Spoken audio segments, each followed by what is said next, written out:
천사 가브리엘이 세례 요한의 출생을 예고했습니다. 그리고 정확히 6개월 후에 옆 동네 사는 처녀 마리아에게도 가브리엘 천사가 찾아가서 그에게 임신 사실을 알립니다. 이것은 정말 엄청난 경험이었습니다.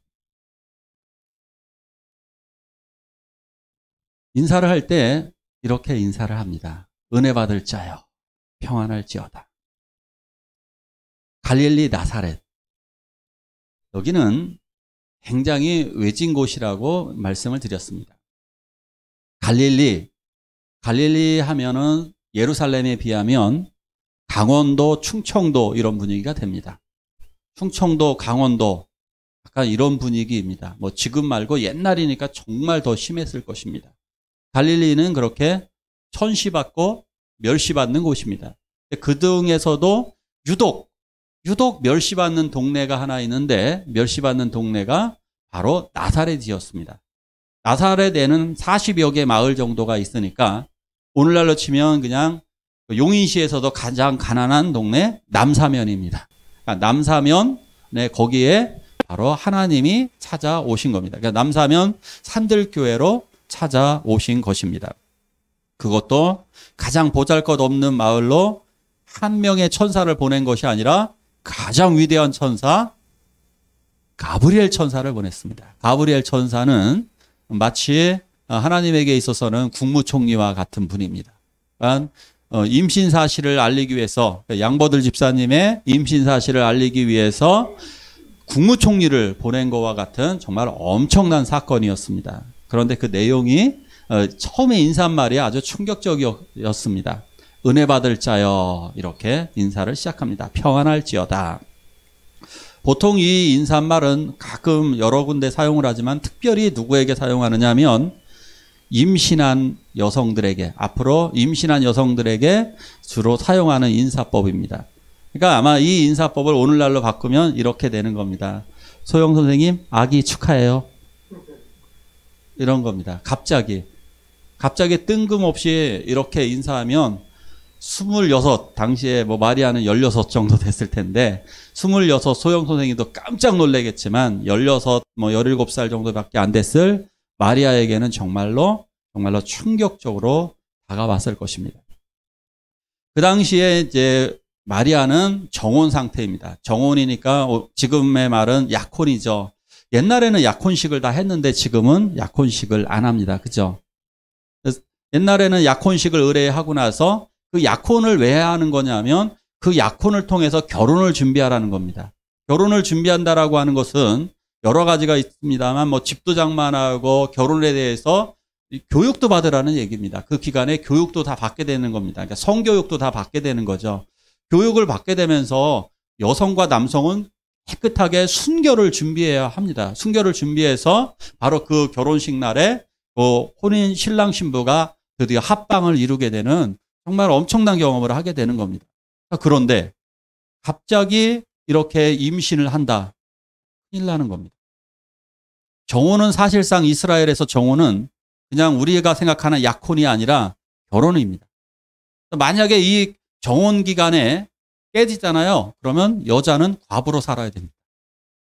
과부로 평생 살아야 되는 거예요. 이미 이게 혼인이기 때문에, 사실상 혼인이기 때문에 여성은 원래 여성에게만 좀 가혹한데요. 여성들은 평생 과부로 살아야 됐습니다. 엄청난 일인데, 그런데 이때 임신했다는 소식을 천사가 전해주게 되는 겁니다. 내가 잉태하여 아들을 낳으리니 그 이름을 예수라 하라. 근데 이 아이에 대한 설명도 하게 됩니다. 그가 큰 자가 되고 지극히 높으신 이의 아들이라. 다윗의 왕위를 이어갈 것이다. 이렇게 말씀하십니다. 지극히 높으신 이의 아들. 이 말은 하나님을 일컫는 말입니다. 하나님의 아들이라 불려지게 될 것이다. 이걸 처녀 어린 마리아가 어떻게 감당해낼 수 있을까요? 거기에다가 다윗의 왕위를 이어갈 왕이라는 얘기입니다.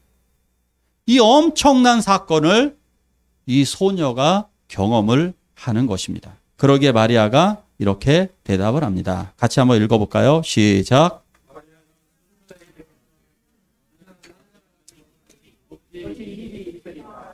천사가 대답하여 성령이 내게 임하시고 지극히 높으신 이의 능력이 너를 도우시리니. 아멘. 마리아는 저는 남자를 몰라요 이렇게 대답을 합니다. 이 말은 남자를 알지 못한다는 말은 저는 남자와 한 번도 잠자리를 한 적이 없어요 이 말입니다.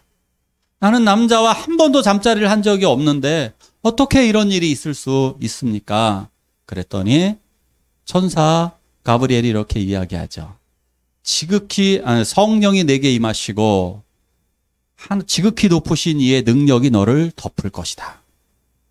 이스라엘 사람들은 아기가 생기려면 어떻게 하느냐면 세 분이 필요하다고 생각을 했습니다. 누굴까요? 아빠, 엄마, 그리고 하나님의 영이 그 안에 아이를 넣어준다고 생각을 했습니다. 이게 유대인들의 생각, 전통적인 사고였습니다. 하나님은 정말 이렇게 놀랍게 역사하셨습니다. 성령이 이 안에 씨앗을 넣으셨습니다. 씨앗, 예수 그리스도를 넣어주셨습니다. 그리고 하나님의 능력이 덮어주심으로 말미암아 임신이 되었던 것입니다. 그래서 예수님의 임신 때는 성부, 성자, 성령이 같이 사역을 했다라는 것이 드러나게 되는 겁니다. 다시 한 번 더 성령이 말씀 대신 예수 그리스도를 이 안에 넣어주시고 그리고 하나님의 능력이 덮어주셨습니다.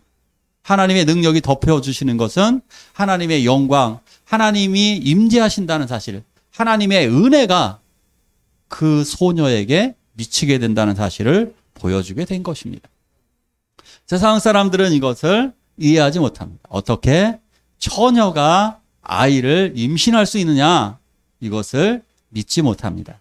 그래서 이걸 과학적으로 안 된다라고 이야기합니다. 이 과학적이라는 말은 인간들끼리만 하는 인간들 세상에서의 어리석은 이야기가 바로 과학적이다 이렇게 얘기하는 겁니다. 하나님 앞에서는 굉장히 어리석은 말입니다. 이 말은 하나님 앞에서는 이렇게 들리는 것과 비슷합니다. 마치 우리가 핸드폰을 하면서 예전에는 핸드폰이 전화만 했었습니다. 근데 어느 날 스티브 잡스라고 하는 분이 나타나서 인터넷도 가능하다라고 하는 것을 보여주었습니다. 이것을 가지고 지금은 우리는 핸드폰을 가지고 다 인터넷을 합니다. 요 이야기를 이렇게 이야기하는 겁니다. 핸드폰으로 인터넷을 한다는 것은 음악적으로 불가능해. 다시 한 번 더 이야기해 드릴까요? 핸드폰으로 유튜브를 본다는 것은 미술적으로 불가능해. 맞는 얘기예요? 틀린 얘기예요? 황당한 얘기입니다. 황당한 얘기입니다. 과학적으로 불가능하다는 것은 인간적인 생각으로 자기 주관적으로 하나님의 능력을 평가하는 거니까 정말 어리석은 겁니다. 과학적으로 하나님이 없다라는 말은 음악적으로는 하나님이 없어 이렇게 얘기하는 것만큼 황당한 겁니다. 그래서 이런 어리석은 이야기에 우리가 귀를 기울일 필요 없습니다. 하나님은 과학을 만드신 분이시고 하나님은 그 과학적인 모든 법칙을 만드신 분이기에 예수님이 처녀의 몸에서 탄생하시는 것은 너무나 쉬운 하나님의 능력입니다. 바로 여기에 이것에 대해서 성경은 분명하게 그 능력을 말씀하고 있습니다. 자, 이 하나님의 놀라운 능력, 하나님의 놀라운 명령을 마리아는 어떻게 했을까요? 다시 한번 외워볼까요? 시작.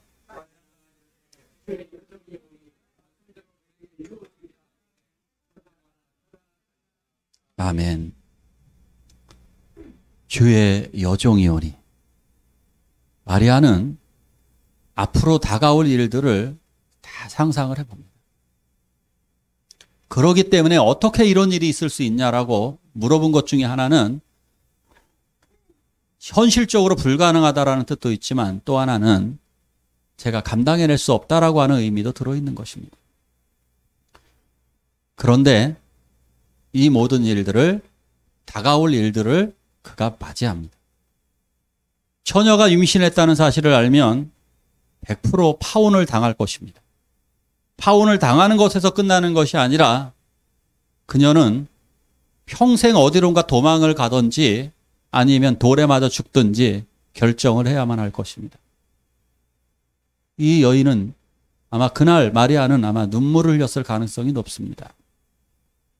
이 감당해낼 수 없는 이 고통이 이제 시련의 시간이 자기에게 다가온 것입니다. 처녀가 임신했다는 사실을 알면 우리 엄마는 어떻게 될까입니다. 미혼모들이 임신을 하면 대부분 엄마에게 절대 말하지 않습니다. 엄마 아버지에게. 그 고통을 부모님에게까지도 지우기가 너무 무서운 겁니다. 너무 무섭습니다. 우리 엄마 아빠는 어떻게 될 것인가? 나의 미래는 어떻게 될 것인가? 두려움으로 가득 차게 되는 것입니다. 그러나 마리아는 이것을 감당해내었습니다. 어떻게 감당해낼 수 있었을까요? 이 힘든 고통의 시련, 이 죽음까지도 각오한 이 희생이 어떻게 가능했을까요? 여기에 말씀에 답이 있습니다. 주의 여종이오니. 예전 개역 성경에는 주의 계집종이오니 이렇게 이야기합니다. 저는 계집, 헬라어로 둘레, 이거는 노예를 얘기합니다. 노예. 나는 여자 노예입니다. 노예도요, 똑똑한 노예가 있어서 인정받는 노예가 있고, 그 밑에 하급 노예가 있고, 거기에서도 더 밑에 노예가 여자 종입니다. 여종은, 여자들은 인정을 더 못 받습니다. 자기를 철저하게 낮추는 것입니다. 우리가 하나님의 말씀에 순종할 수 있는 방법이 무엇이냐? 자기를 낮추는 것입니다. 자기를 완전히 낮추게 될 때 우리 순종할 수밖에 없습니다. 그러나 내가 살아있고 내가 교만하면 하나님의 말씀에 순종하지를 않습니다. 제가 이런 일들은 많은 경험으로 합니다. 목회자로서 제가 여러 가지 부탁을 성도님들에게 하게 됩니다. 교사를 맡아주십시오. 이런 봉사를 해주십시오. 이것을 해주십시오. 직분을 맡아주십시오. 이 일들을 무엇을 해달라고, 어디 선교를 같이 갑시다. 여러 가지 일들을 제가 여러분들에게 부탁을 합니다. 매정하게 거절하시는 분들이 있습니다. 이유가 뭘까? 자기 생각이 많기 때문입니다. 자기가 여전히 낮아지질 못하고 겸손하지를 못하기 때문에 이 말씀을 그대로 받아들이질 못합니다. 그런데 정말 자기를 낮추게 되면 그것을 하나님의 뜻으로 해서 설마 목사가 돈을 꿔달라고 그러겠습니까? 아니면 불가능한 이야기를 하지는 않겠죠.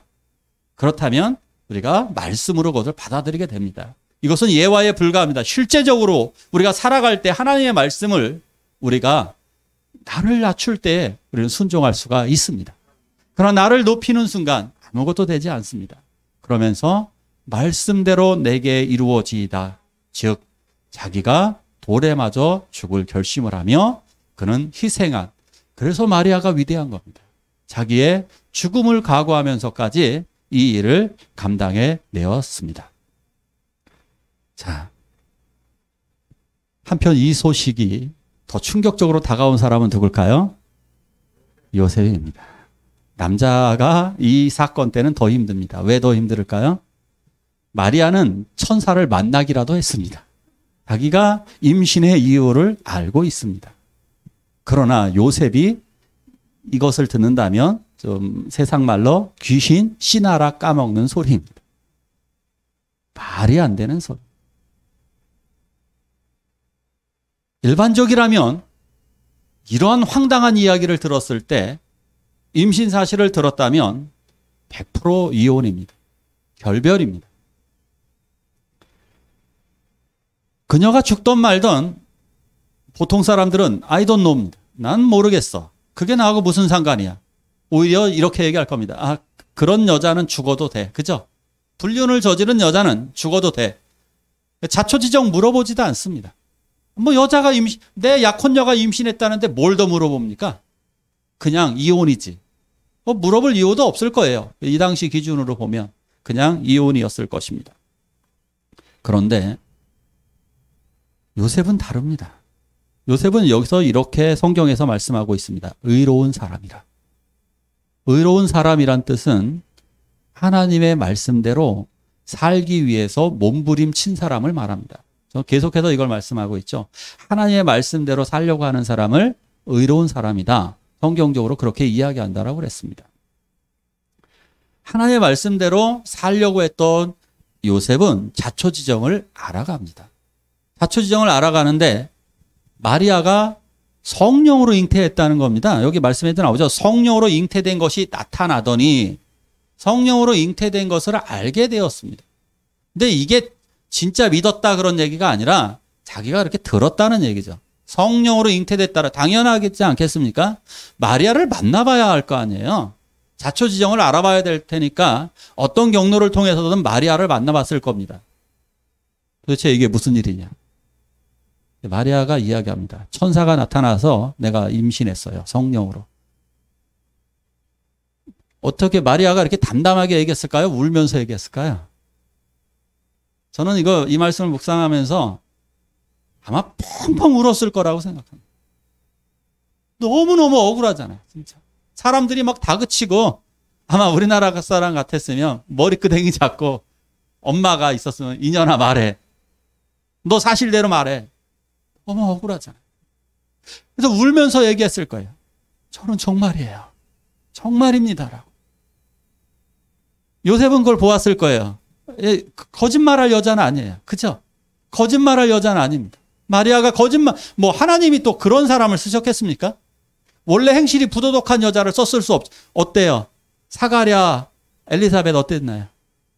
다 그런 사람들을 쓰시잖아요. 부모 순결한 분들 쓰신단 말이에요. 일반적으로.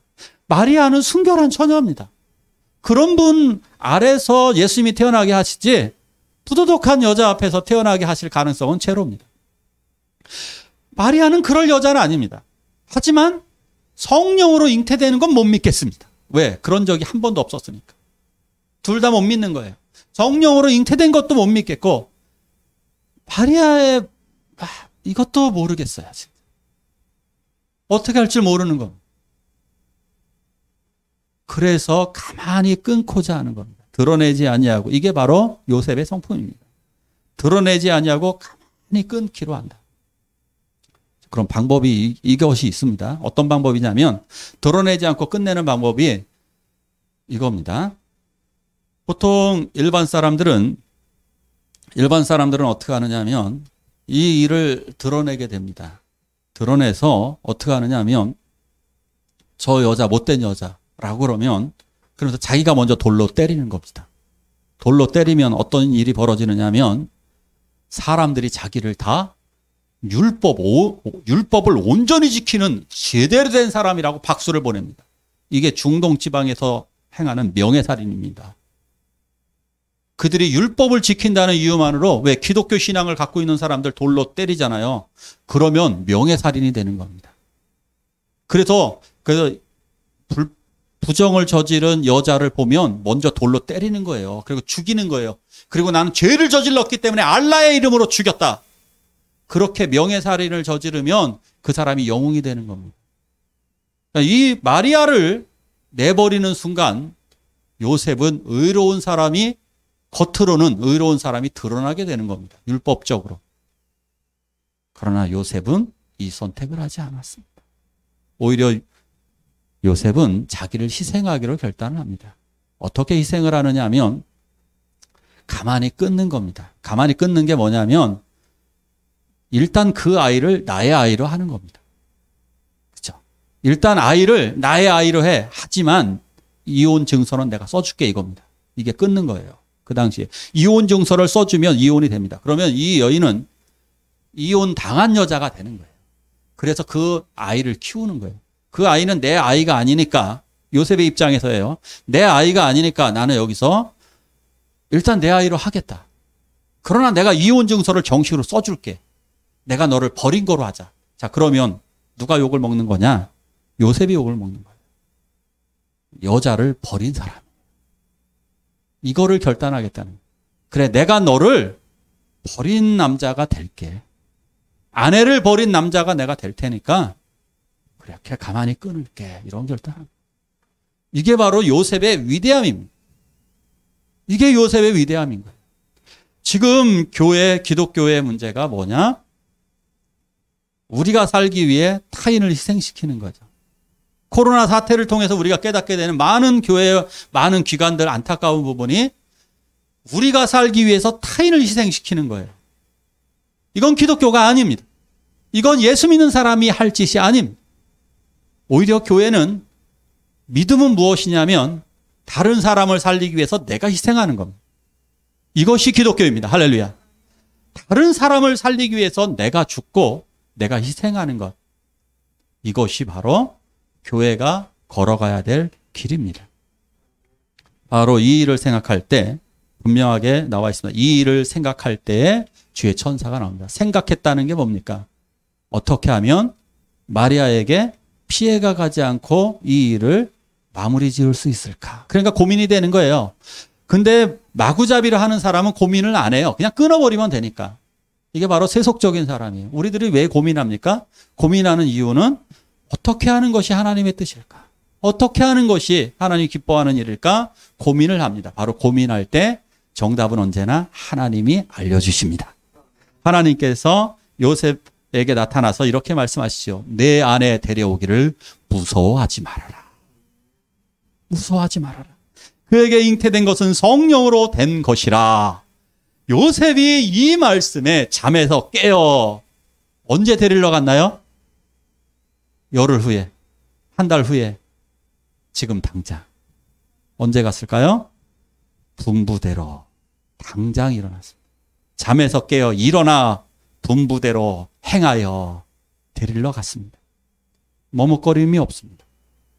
잠에서 깨어나자마자 일어납니다. 잠에서 깨어나자마자 일어나서 마리아를 데리러 갑니다. 마리아를 데리러 가서 마리아를 데려오게 됩니다.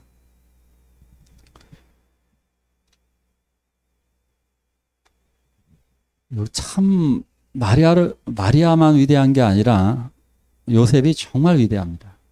천주교에서는 마리아에 대해서는 정말 너무 지나친 황당한 이야기까지 합니다. 마리아는 평생 처녀로 살으셨다는 거죠.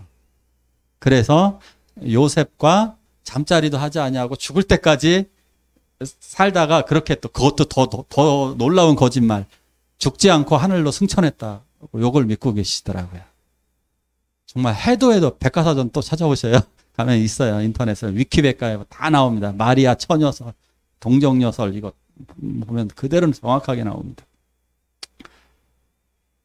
너무너무 가슴이 아픈 거 이런 거. 마리아는 정말 위대한 분입니다.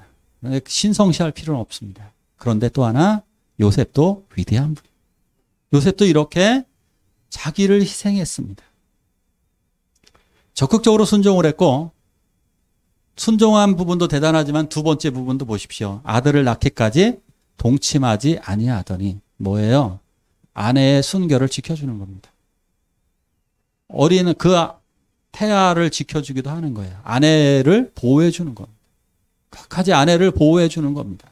이렇게 보호해주고 아들을 낳자마자 이름을 철저히 순종하는 의미로 그 아들 이름도 바로 예수라고 짓습니다. 여호와는 구원이시다. 그 이름을 지어주게 됩니다.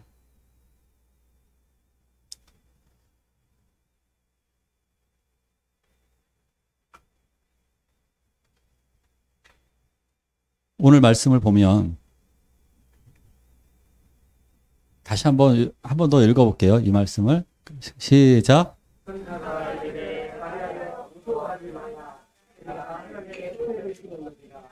아멘. 마리아와 요셉 두 분 다 희생을 감당하셨습니다. 요셉은 특히 책임을 다하셨습니다. 마리아는 희생을 감수했고 그리고 요셉은 그 남편의 책임을 끝까지 감당하셨습니다. 그래서 이들 부부는 아주 행복하게 살았습니다.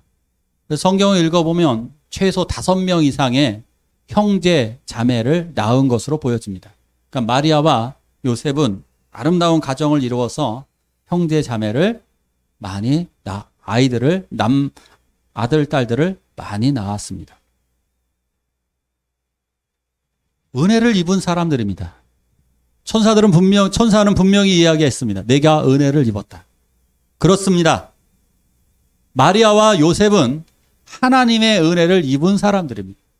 하나님의 은혜를 입었기 때문에 그 은혜를 입었기 때문에 이들은 희생과 책임을 감당해내었습니다. 우리들도 그런 것입니다. 우리들도 하나님 앞에서 우리들은 희생을 감당해내야 합니다. 그 이유는 우리가 은혜를 받았기 때문입니다. 하나님께 은혜를 받았던 사람 노아, 하나님의 은혜를 입었던 노아는 방주를 만드는 120년의 희생을 감당해내었습니다.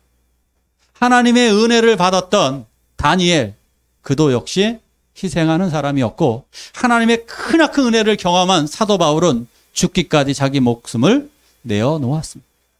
하나님의 은혜를 감당한 사람들은 희생과 책임을 다하게 되는 것입니다. 우리는 이 은혜 갚은 까치 이야기를 들어본 적이 있을 것입니다. 이 전래동화는 굉장히 우리들에게 감동을 주었죠. 미물, 평범한 까치조차도 은혜를 받아서 자기를 살려준 것이 고마워서 까치조차도 저 선비에게 은혜를 갚았다. 은혜 갚은 까치. 저 은혜 갚은 저 까치 이야기를 보면서 우리들 사람이 어떻게 살아야 되는가, 우리는 어린 시절에 부모님으로부터 또 동화로부터 교육을 받았습니다. 이제 우리들 은혜 받을 자는 희생해야만 하는 것입니다. 이들은 그 책임을 감당함으로 말미암아 위대한 성모, 위대한 성부라고 부를 만한 위대한 사람이 되었던 것입니다. 우리 이제 함께 기도하길 원합니다. 우리 앉아있는 그곳에서 하나님 앞에 눈을 감고 기도하길 원합니다. 기도하실 때 우리도 이 모든 일을 감당하게 해주십시오. 첫째는 예수님의 은혜에 감당하시고, 두 번째는 예수님께 받은 그 은혜를 희생과 책임으로 감당해낼 수 있는 사람이 되게 해달라고 이 시간에 한 목소리로 기도하시겠습니다. 하나님 아버지,